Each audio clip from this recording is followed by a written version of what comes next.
Hello and welcome to the Duluth News Tribune's Bulldog Insider podcast. I'm your host, Matt Wellens, the Bulldogs hockey beat reporter at the News Tribune. Zach Schneider is still out on assignment, literally. We're recording this on Monday. He's trying to get back from Denver after calling the Pioneers' OT win on Saturday night. Who knows? Maybe he'll still be there when we get there on Saturday when the Bulldogs play the Pioneers at Magness Arena for the NCHC Frozen Faceoff Championship and the newly named National Cup. Not sure how I feel about that name, but that's what they're calling it now. Joining us this week on the podcast is a freshman center and wing who was there in Grand Forks at Ralph Engelstad Arena last Saturday for the 5-1 beatdown of North Dakota in the NCHC semifinals. Welcome to the podcast, Daniel Shlaine. Hey, guys. Daniel, you're a native of Moscow, Russia, but you've been in the United States since, 2018, 2019? Yep. Around then. You were enrolled at Shattuck St. Mary's in Faribault, Minnesota, played a season with Hunter Anderson in Lincoln, Nebraska, with the Stars in the USHL before coming to UMD. Future Bulldog Cade Kohansky, also on that team, right? Yep. Daniel, I looked it up, second Russian to play for UMD men. Sergei Petrov was the first from 93 to 97, because I know the trivia buffs out there. We're going to ask me that question if I didn't answer it. Women's team have had 3 from Russia. You all can go look that up. They had a lot more complicated names that I didn't want to butcher on here. Daniel, start off. Tell us about growing up in Moscow and playing there. What's it like growing up in Moscow and playing hockey there? Yeah, I feel like it's kind of similar, right? You have a lot of teams, different levels. I never played like the highest level AAA. Growing up, I played probably would have been, if you can compare it to like US ranks, it would have been like a single A team, just because it was kind of close to home, and we were planning to move to closer to where the better teams play.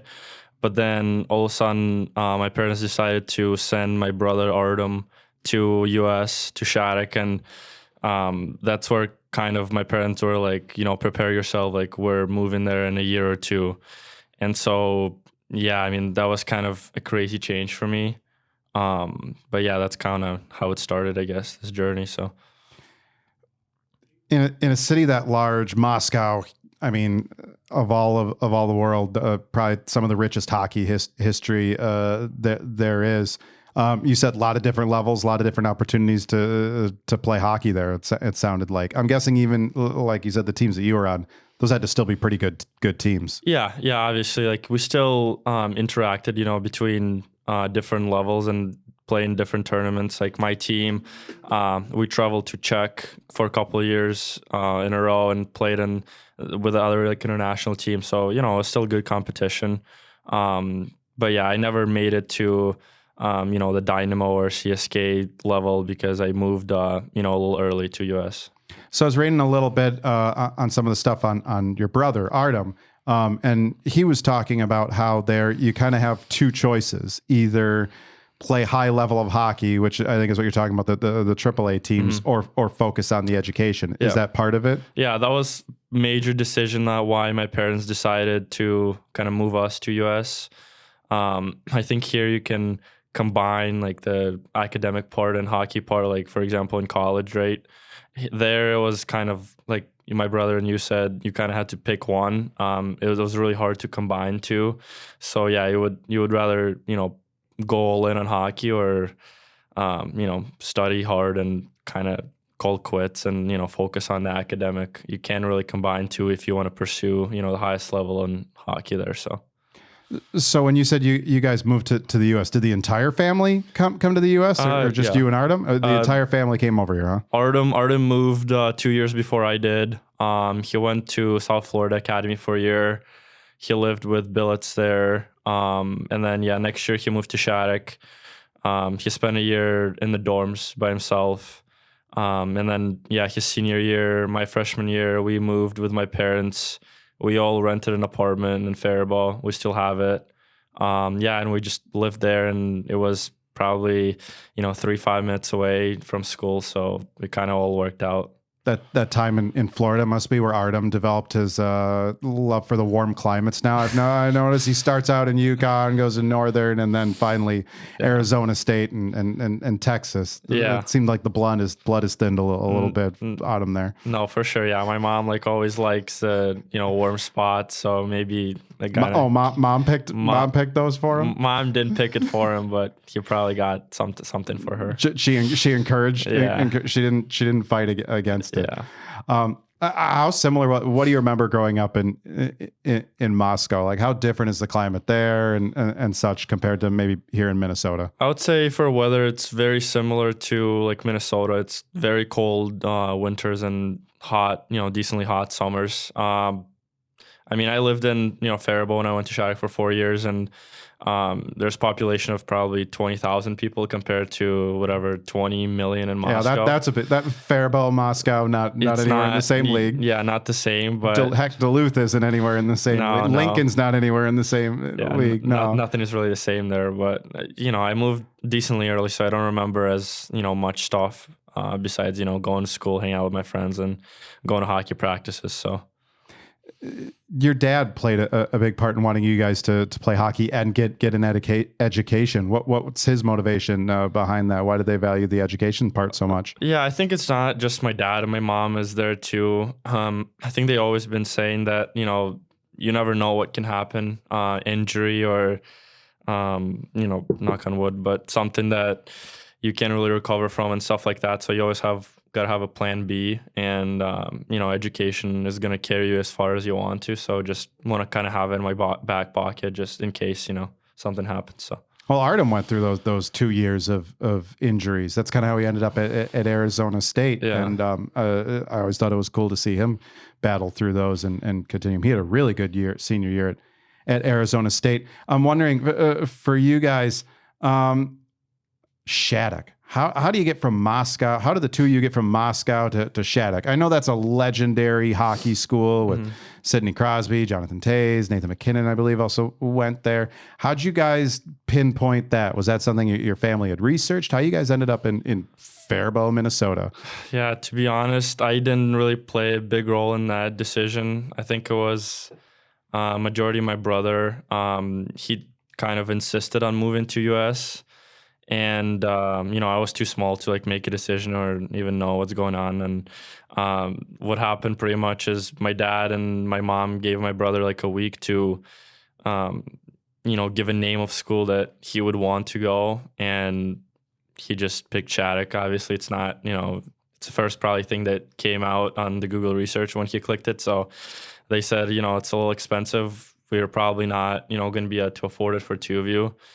So they send him the first year to South Florida Academy. It was way cheaper and still pretty good hockey there. So yeah, he spent a year there, and then Shattuck watched him closely, and we were fortunate enough that they made a discount for us for academics and hockey there. So we didn't have to pay the full price, which obviously is a lot for regular kids who go there.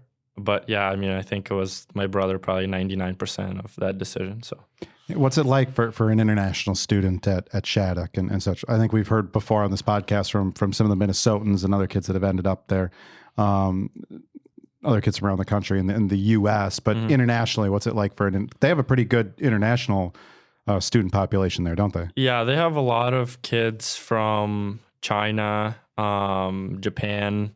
They do bioscience stuff there. Engineering is pretty good there, I think. Obviously, they have a lot of sports like figure skating, soccer, basketball, volleyball, and stuff like that. Golf is very big there. But yeah, there's a lot of, different kids from all around the world, which is pretty unique. That's why when I came there, I didn't feel kind of abandoned. I felt like I'm in the same shoes as, other kids who moved across the country to be in the same, spot and get the same opportunity. How good was your English when you got to Shattuck? It was pretty bad. Yeah, I had some classes that I took in Russia, just a once or twice a week English classes, But yeah, I didn't know much. It was a different level of what's going on. And yeah, it was tough in the beginning, but my friends and my family helped me a lot. Yeah, entirely different, like taking a foreign language in your home country. I mean, I took Spanish for 5 years in schools and couldn't tell you. Still don't know. Like maybe a few phrases or something like that. All these years later. How big of an adjustment was it for you going from Russia to the U.S. or did it really help being at a school like Shattuck where they have so many kids from around the globe? Yeah, I think it was like the biggest change in my probably entire life that I will ever go through. Just like you said, like moving countries, not knowing language, like making new friends and adjusting to the new culture. Like I was just very fortunate that the other kids like had the similar issue, and the kids like on my team, my hockey team, they helped me a lot. Coaches and teachers, like they were very nice, understanding. I just remember like I had 3-4 classes. I just remember like spending 3 hours on each just because I was holding my phone and just translating every sentence. I was like what's going on? But my brother helped me a lot there. He took similar classes. He knows like what was going on there. So, and my family as well. Yeah. How big was it? And this is leading into another question later, but like how big Artem, how big, of a help was he kind of being a couple years ahead of you in this process throughout your, not just hockey career, but life? Yeah. I mean, he still is. Like whenever I have a question, like I always go to him.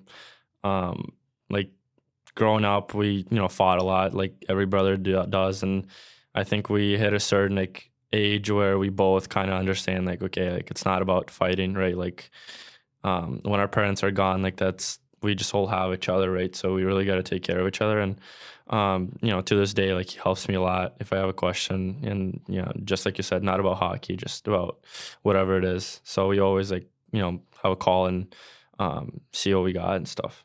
Do you guys fight more or less than the Plant brothers do right now? Definitely less. Okay. Definitely less. I assume that was the answer there. But when did NCAA hockey first get on your radar? Was that like before Shattuck? Like, did you see Shattuck as a path to college hockey, or was that something you learned about when you moved here? Yeah. I would say my first 2 years, like my freshman, sophomore year, I didn't really think about it. I wasn't good enough, still like adapting and stuff. And then when my brother like committed to BU, he originally was committed there. And then they didn't take him, so he committed to UConn. Like when he went there, I was like, maybe, that's the route I want to take. I was still, thinking about OHL and WHL, and but that route didn't really work out because, again, like my parents wanted to combine education and mix in there. And like starting probably my junior year, I really was like thinking, I gotta, develop. And Shattuck was pretty much like college, just a smaller college, right? Like you go same classes, you have the same practice and stuff. So it was a big enough campus where when I toured some colleges, I was like, wow, that really reminds me of Shattuck, like the everyday life that we go through. I would say, answering your question, like my junior year of high school, that's where I was like, okay, maybe that's the route I want to take as well. When did you first learn about the Bulldogs and Minnesota Duluth? I obviously heard about this program, the national championships that they won. But I would say, it didn't cross my mind till my senior year when I first talked to Krause. When he met me, I remember he pulled me in Shattuck in one of the coach's office, and we had a conversation. And I was like, why not, see what's up here? So, how many schools did you end up touring? I kind of really took my time there. Like my dad always told me, like, take your time, you don't have to rush. Like a lot of kids, like, were committing on like August 1st, and it's all cool and stuff, but at the end of the day, like, it doesn't matter how fast it is. You just got to pick the right school. And I took as much time as I could, and I probably end up touring like 10, 15 schools. Some majority of them were not in East Coast because that's not where like Shattuck generally schedules games. So it was hard for those scouts to like, come all the way across the country to watch us, but it was around Midwest and, some around Minnesota and Michigan and stuff like that. You guys at Shattuck, you're playing games all over the country, right? Did that like open some doors for you to go and look at some of these schools when you guys are off playing on tournaments? We never really had like a free time. Sometimes we would, when we had tournaments and like, where was it? Like in Boston, we looked at like UNH because one of my teammates' brother, he was on the team at that time, so we went and toured the school, and yeah, like we kind of did that. Not a lot though. Artem, again, he's a couple years ahead of you, and he really he got around the NCAA almost like he was scouting schools and scouting leagues for you before you got there. Yeah. How big of a resource was he? Like, here's a guy who's, he had committed to BU. I believe he was a pretty young guy when he did that, and it's amazing how often you commit that young, and then things change in life. But he was at UConn and Hockey East. He's at Northern Michigan, which WCHA, CCHA. Then he goes to Arizona State for the NCHC. I believe he was at Northern actually when you committed. Like, was he a guy you could sit and kind of bounce off of? Like, what do I need to know about these types of schools, these types of leagues, and how they play? Yeah, for sure. Like when I was making my decision, obviously I was talking to my parents and Artem, but at the end of the day, like they told me, it's your decision, like go with your gut.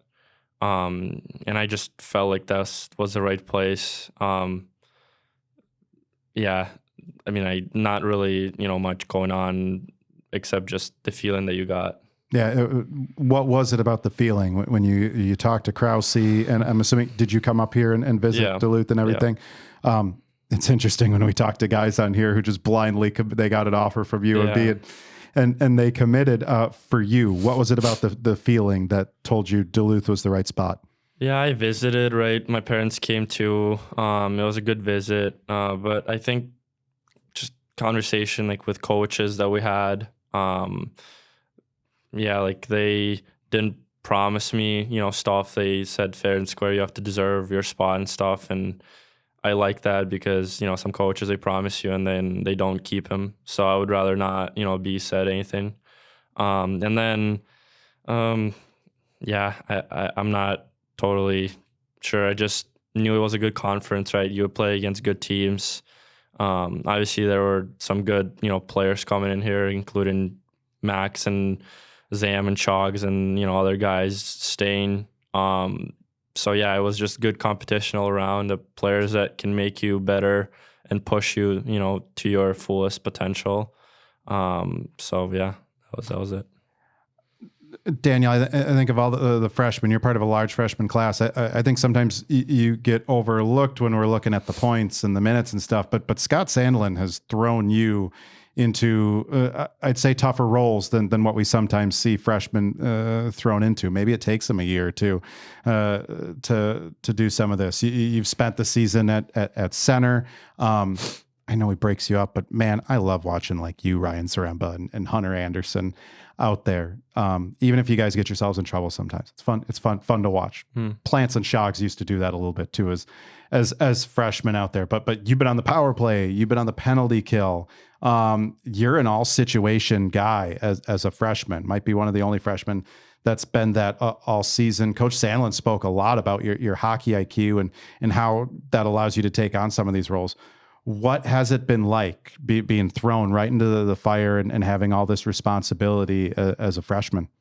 Yeah, I mean, first, I would love to see what you said. But, I just always thought that my biggest strength is, like, as a hockey player, no matter what the situation is, like, I would, I'm there and I'll figure it out. You kind of have to be, like, a smart player to figure it out. I think I'm, one of them. And I just like, different stuff like PK, you kind of have to adjust your game and play a different way. And power play, you kind of want to slow it down a little bit, right? Be more poised and stuff. And 5-on-5, it's a different game. So I just like being in different situations and just, help the team as much as I can.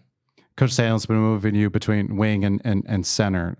What's the big difference for you? Is there a spot you're more or less comfortable in? Yeah, so I actually was playing wing till I came to Shattuck. And then, my sophomore year, my coach switched me to center, and I was like, wow, this feels better. Like I like it a lot. My brother was a center, maybe that's why. And I like taking faceoffs. I like middle of the rink. Obviously helping the D, and there's just more responsibility as a center than a wing. So I feel more comfortable being center.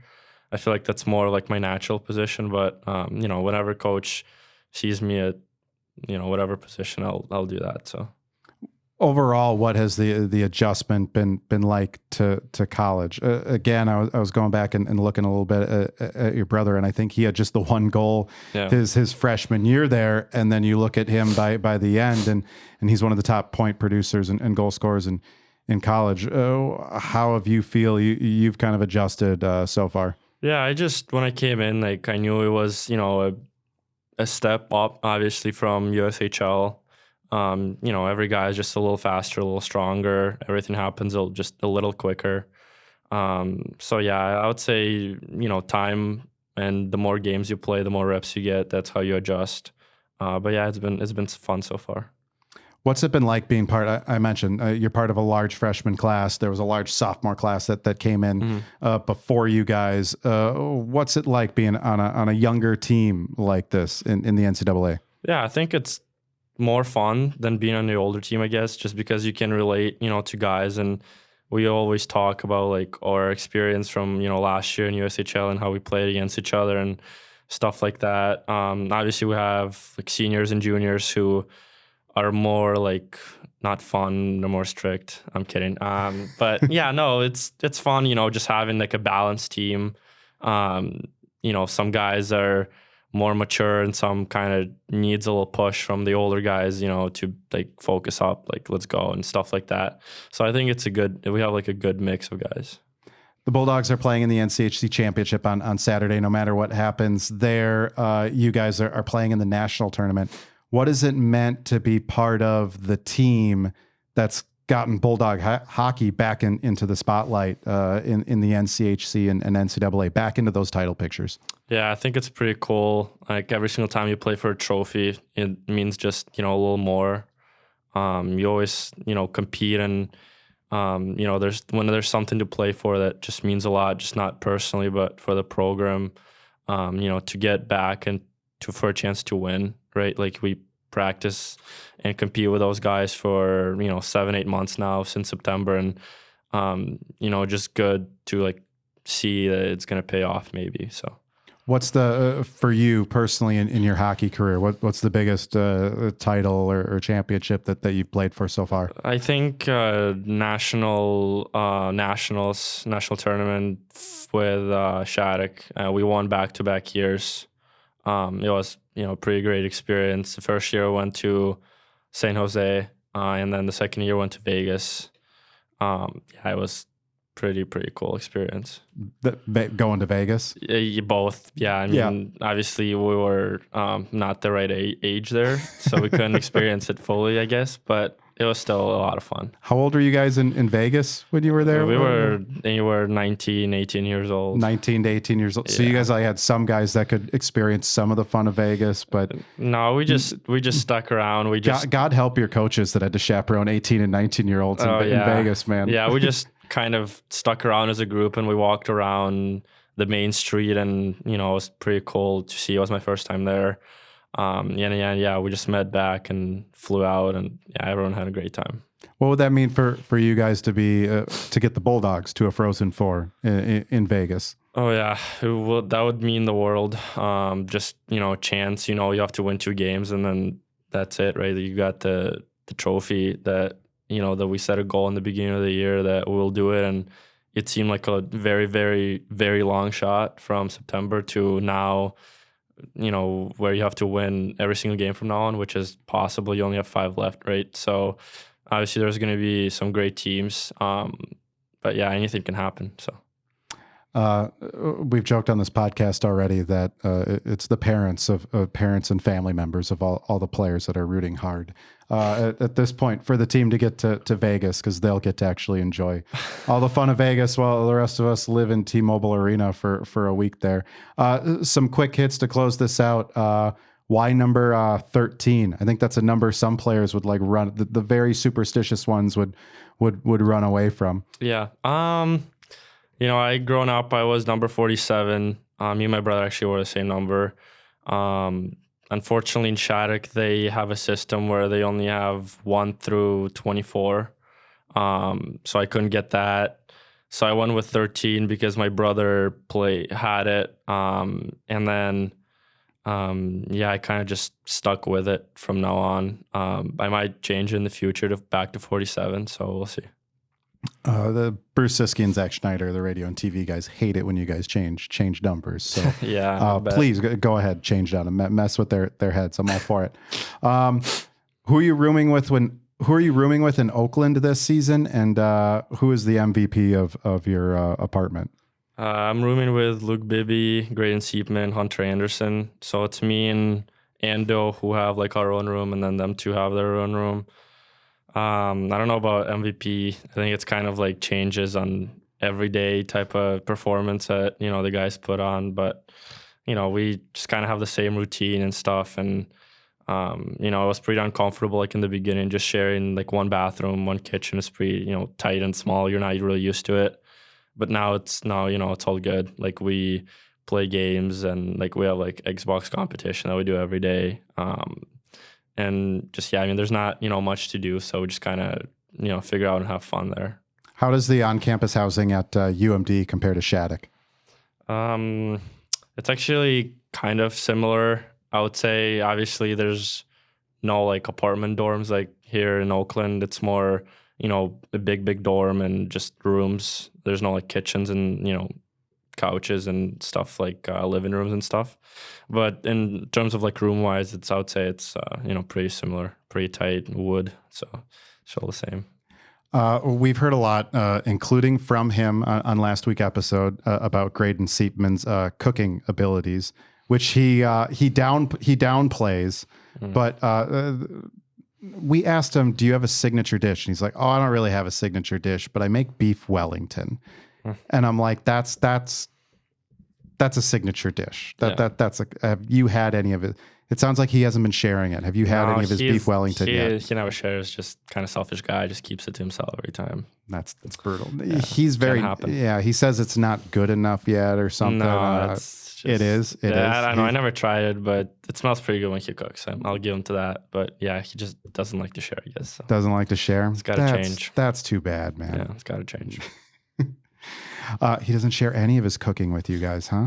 No, just maybe doesn't want to steal the recipe. I don't know. Oh, okay, top secret recipe. What's your go-to? What are you making in the apartment? I just been kind of sticking to the same meals. Like I rotate between like 6 meals. I wouldn't say I have like a signature one. I just whatever I feel in the morning.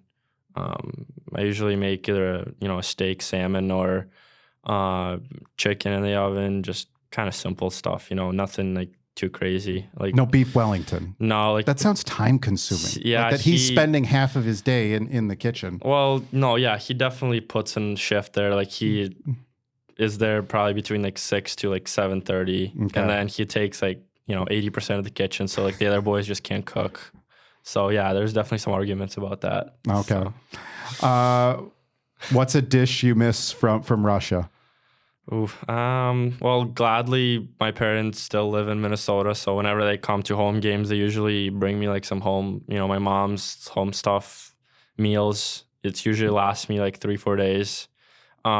She usually, makes some Russian meatballs, or like buckwheat with beef or chicken. Like it's pretty good. Something in the morning that I can usually eat quick and go. So it's it's good. It's good when she brings it. Yeah, and you try and extend that out. Like I don't have to worry about cooking. It's perfect. Yeah, don't have to worry about trying to ask Seeps to share the kitchen. Yeah. If you could, what's the best dish you've had here in the United States, in Minnesota since moving here? What's found its way into your rotation there? Like, wow, this was really good. Ooh, that's a tough one. I don't know. I don't know if there's like a Minnesotan signature dish. Okay. Well, yeah, that would be debatable here. Some people would say hot tater tot hot dish. I'm sure the Hermantown guys grew up on a steady diet of that, but also walleye. Oh yeah, just fish any way. I'm not a big fan of fish. I only really eat salmon. Like seafood, okay. So. Okay. No one. Is there anyone on this team? No one's catching fish and frying them up for you guys. The only guy I can think of is probably Zam. But Zam. Yeah. We've heard on this podcast. Yeah. It sounds like he only eats what he kills himself out there. Probably. If you could bring anything from Moscow here to the U.S., what would it be? You already got mom and her cooking, so there's that. Yeah, I'll probably bring my grandmas and my aunt, uncle, my dog. They're still there, unfortunately. But yeah, I mean, I haven't seen them since probably COVID, like 2020. I went there. We had a 2-month break from school, and I went there and visited them. That was the last time I saw them. So I would just like to see him again, I guess, because I'm not really planning to go back there anytime soon because of the stuff that's going on. So. Yeah, that's tough, man. That's tough. Sorry to hear that. So COVID was the last time you got back home. Huh? Yeah. Again, it's great that mom and dad are over here, not just so sure. Mom can bring you food. Yeah, and, for sure. Do laundry or anything else you need. Here's a question. You've been in Minnesota long enough. I don't know if you've gotten involved in the politics of Minnesota hockey or if you've been able to avoid that. Should Shattuck be allowed to compete with the rest of Minnesota high school hockey teams like War Road and Moorhead and Hermantown? Yeah, we discussed that. And I mean, I would say yes, but I feel like it would be too easy. No sorry feelings for those high school teams. I already know the answer to this, but Shogs and the Hermantown guys, they're and maybe even Harper Bentz over there, 2-time state champion Moorhead now. Let me guess, they're saying their teams could beat you guys at Shattuck. They would have no chance. No chance, but they think they could beat you. Well, they can think whatever they want. No. All right, last one. They'll probably have announced this by the time this podcast posts, but who lands in the top 10 or who should be the front runner for Hobie, Zam or Max Plant? Just do you have any other options? No, I'm kidding. I think they're both great players. Defensemen don't get enough credit up there. Ty Hansen, where's Ty Hansen in there? Chuck? I don't know. I mean, they're both great players. Who's made a more convincing argument in the locker room for their own candidacy so far, Zam or Max? I think Zams talks a lot, but doesn't really mean that, he's trying to get somewhere. But no, I think they're, again, like I said, both great players, good kids. So hopefully one of them wins. Obviously, it will be good, for them, for the program, to get recognized, obviously, in school and stuff. So just cross fingers. All right, Daniel, thank you so much for coming on the podcast. Yeah, thank you so much for having me. You can find more episodes of the Bulldog Insider podcast on Apple Podcasts, Spotify, YouTube, or wherever you get your podcasts. Like us, subscribe, and rate us. For more Bulldogs hockey coverage, visit DuluthNewsTribune.com/Bulldog Insider. Subscribe to gain access to all of our coverage all season long. The UMD women lost in the NCAA regional semifinals last week to Yale, so their season is over. We're going to wrap up their season at some time, at the same time as the men, whenever that season ends. It could be a while yet. Hopefully it is. Thanks, everyone, for watching. Thank you all for listening. We will catch you next week ahead of the men's NCAA tournament, wherever they land.